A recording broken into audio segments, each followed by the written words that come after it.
کل کی ایک جو سب سے اہم خبر تھی وہ یہ تھی کہ بشریٰ بی بی کو ضمانت پر رہا کر دیا گیا ہے اور وہ پشاور پہنچ گئیں اور وہ دکھا رہے تھے کہ ان کا اتنا بڑا پروٹوکول ہے اور جو بھی اس کے حفاظتی انتظامات تھے وہ کیے گئے اور وہ وزیر اعلیٰ ہاؤس کی جو اینیکسی ہے وہاں پہ وہ قیام کریں گی۔ اچھا، اس پہ لوگ تبصرے کر رہے تھے، میں سن رہی تھی، کہہ رہے تھے کہ جی بشریٰ بی بی جو ہیں وہ ایک غیر سیاسی خاتون ہیں۔ ہمیں معلوم ہے کہ عمران خان نے بھی بہت بیانات بھی دیے ہیں کہ بشریٰ بی بی ہیں وہ تو ایک گھریلو خاتون ہیں، ان کا سیاست سے کیا لینا دینا ہے۔ حقیقت دراصل اس کے برعکس ہے۔ اگر ہم ہسٹری میں چلے جائیں، ایک شخصیت تھی جس کا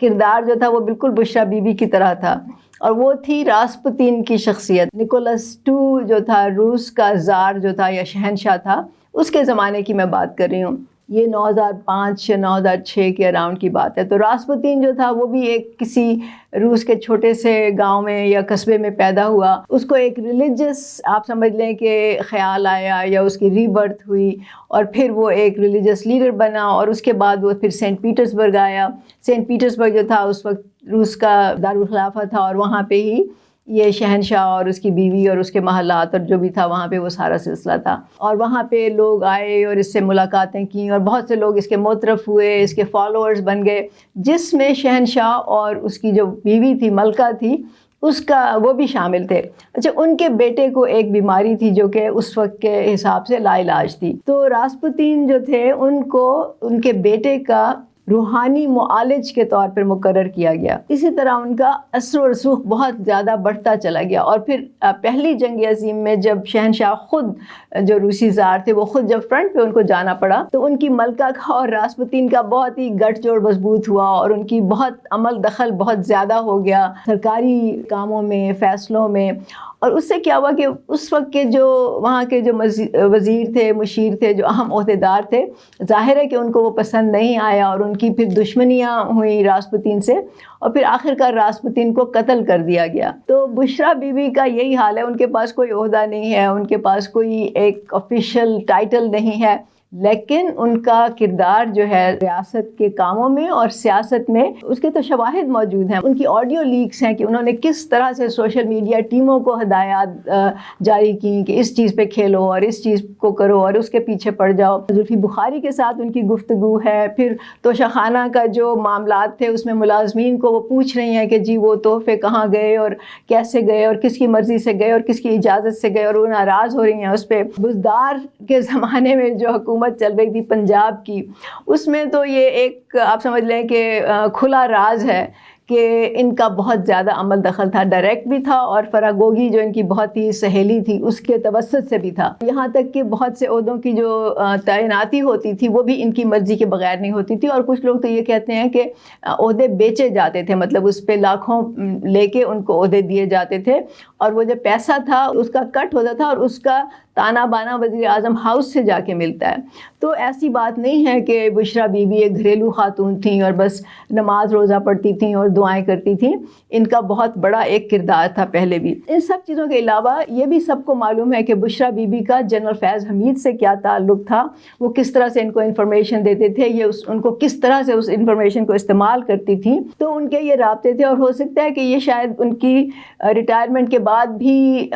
جاری ہوں اور ابھی تک ہمیں اس کا علم نہیں ہے۔ لیکن جو کل ہوا، جو پشاور پہنچتے ہی انہوں نے جو پہلا قدم اٹھایا وہ یہ تھا کہ انہوں نے پی ٹی آئی کے لیڈروں کی ایک ہنگامی میٹنگ بلا لی۔ ظاہر ہے کہ اس کا مقصد یہ تھا کہ وہ اب اپنی رٹ قائم کرنا چاہتی ہیں، وہ اپنے آپ کو پی ٹی آئی کی ایک لیڈر یا آپ سمجھ لیں کہ ایک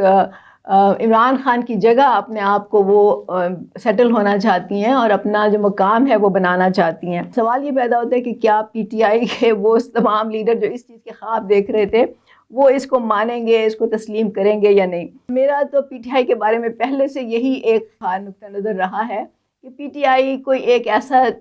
پارٹی نہیں تھی، کوئی سیاسی جماعت نہیں تھی جس میں کہ ہم خیال لوگ ہوں، ان کا ایک نظریہ ہو، ایک مقصد ہو اور اس کے لیے انہوں نے وہ اکٹھے ہو کے ایک جماعت بنائی ہو۔ شروع میں کہا تھا کہ کہیں کی اینٹ کہیں کا روڑا، بھانمتی نے کنبا جوڑا، تو اسی طرح پی ٹی آئی کی تشکیل ہوئی، کوئی بندہ ادھر سے اٹھایا گیا، کوئی وہاں سے اٹھایا گیا اور ان کو مل ملا کے پی ٹی آئی کی حکومت قائم کی گئی۔ اور وہ لوگ کیوں شامل ہوئے عمران خان کے ساتھ؟ ان کا بھی مفاد تھا. وہ یہ چاہتے تھے کہ عمران خان کو وزیر اعظم بنانے میں ان کا بھی ایک کردار ہوگا تو ان کی بھی کوئی اہمیت بنے گی, ان کو بھی کوئی ملے گا کچھ اس میں سے. ہر ایک کا اپنا اپنا مفاد تھا, اپنا اپنا ایجنڈا تھا. تو یہ سارے بھانت بھانت کے لوگ تھے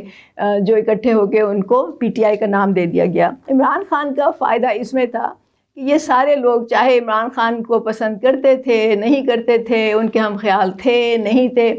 عمران خان کو اس سے کوئی سروکار نہیں تھا. عمران خان کا صرف ایک مقصد تھا کہ میں وزیر اعظم بن جاؤں, اور یہ سارے لوگ جو تھے یہ ان کی اس بات میں معاونت کرنے کو تیار تھے کہ وہ ان کو ہیلپ کریں گے, عمران خان وزیر اعظم بنیں گے اور پھر ان کو وزارتیں ملیں گی, عہدے ملیں گے. ظاہر ہے ان سب کو معلوم تھا کہ اس وقت پی ٹی آئی کی ایک مقبولیت تھی, عمران خان کا ایک